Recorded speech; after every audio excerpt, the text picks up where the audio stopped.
Well, hello everyone, and welcome back to another Eurovision 2023 interview. Today, I'm excited to be joined in person by Theodor from Romania. How are you doing today? Well, first, hello, and it's an honor to be here on your show. Hello to all of our watchers right now, and it's really amazing. Yeah, we just done so many interviews, and I'm having the time of my life. Really, I'm really excited for the show tonight. I'm gonna have in the Lush pub.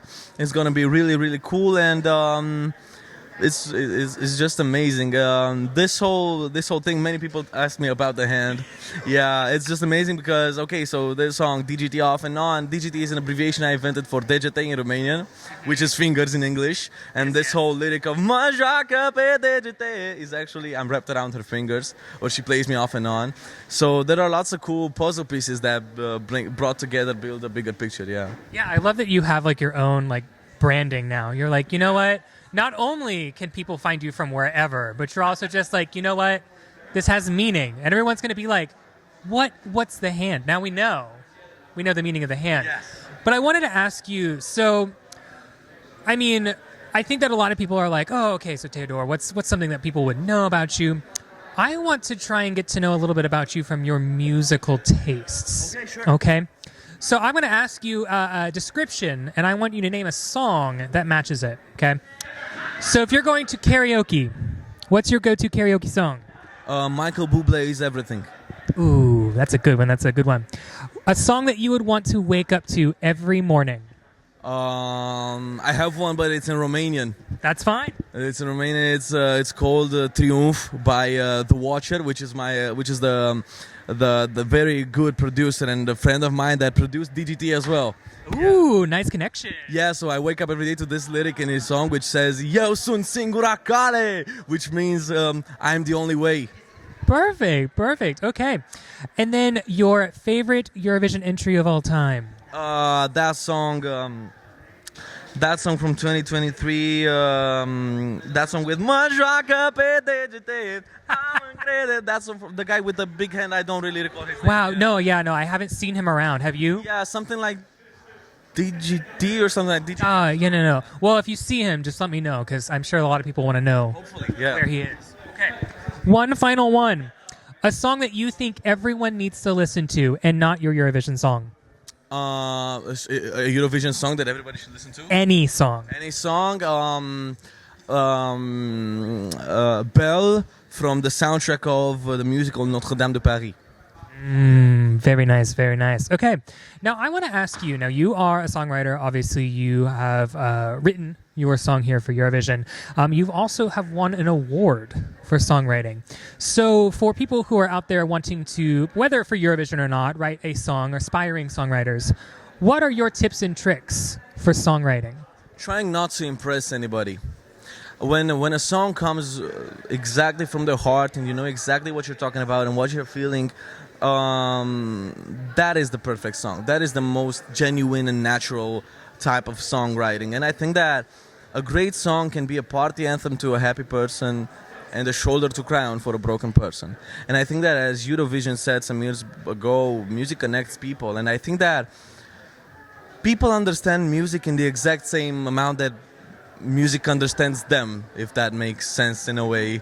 Yeah. And I just think that this year's Eurovision is all about risks, all about youth, all about love, and I encourage every single one of my listeners to love freely. And I have this whole statement of "Make Love Not War," which I talked to you about, and just long live rock and roll. And so the "Make Love Not War" thing, I chose. I don't know if you saw that, but I wrote "Make Love Not War" on my chest. Oh, we saw it. No, it was very visible. It was quite controversial in a way, yeah. But that's what I chose that for 4 different reasons. So first of all, because the song itself talks about war and love. Second of all, because "Make Love Not War" I think is the best thing that people should say or hear these days, considering this whole situation that we got going on in the world. And I think that is just a thing that we should not ignore in any way, because I'm really serious about this, and I'm really there with my heart, literally. And the third reason is because I've been a victim of bullying when I was in 7th grade, and that period was really rough, and it changed me a lot. And so I think that maybe if I have this some small amount of influence these days with the Eurovision thing, if I can maybe raise some question marks or maybe make a little change in this whole world and maybe make some people think about this whole bullying thing and try to get rid of it ASAP, because it's a really huge problem and there are thousands of victims every day. That's one of my main purposes. I think that if I can, you know what Michael Jackson said with "be the change you want to see in the world." Yeah, and I'm really following with that. And the fourth reason I chose "Make Love Not War" is because John Lennon said that, and John Lennon was a member of Beatles, which is a representative figure for Liverpool, and I thought these things would just work well. Yeah. Yeah, I love that. That's a nice little tie-in to not only the Eurovision slogan of United by Music, but also Liverpool, where we are. And I know that you had talked a little bit about how you've been listening to the Beatles just constantly. So I wanted to ask you, and you've also mentioned rock and roll, who would you say are some of your musical influences, genres that influence you, maybe trends in music? Give us a lowdown. I grew up with Little Richard and Elvis and Michael Jackson, and then later on I discovered Aerosmith, which is probably my favorite band of all time, Aerosmith or Bon Jovi, something like that. Even tonight I'll sing a Bon Jovi song in the opening. Yeah, it'll be really, really cool. It's an interesting take on it. And I love Gary Moore a lot. Gary Moore is just one of my favorites. I love Joe Bonamassa. There are lots of artists that make great things, and I think that my whole point is in my music nowadays is just to bring the evergreens back and maybe use some rock and roll, blues, soul influences along with some modern things to make this new evergreen thing. Very nice. And I know that you've also said that you wanted to send a song that Romania has never sent to Eurovision before. Yes. So I understand how those all kind of come together and kind of create your DGT. Come together, Beatles, come together. There you go. It all comes back to Liverpool, doesn't it? Doesn't it?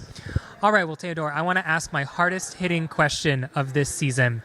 There are 36 other artists competing alongside you for Eurovision this year. And if you had the opportunity to collaborate with one of them to write a new song, who would you pick to work with and why? I think I would pick Joker Out. Joker Out because we had more chats. And we talked a little more, and I just think that our styles would go well together, and maybe make a song, a pure rock and roll song, such as, I don't know, the John Jett or AC/DC style type stuff, and that would be really cool. Yeah.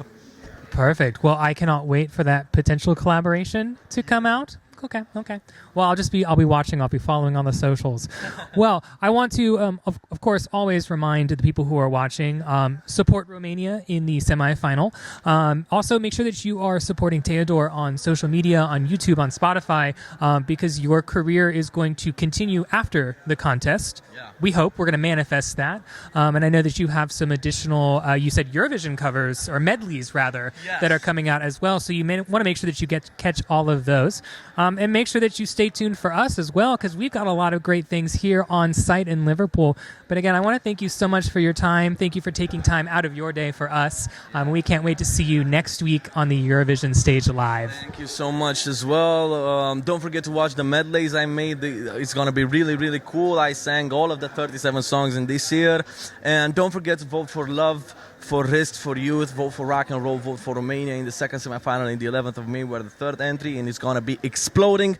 Thank you so much. I love you all. Thank you for your support, and it's been a lot of fun making this video. What's your name? I am Connor. Who are you? I'm Theodor Andrei, one of the potential winner of this year's Eurovision.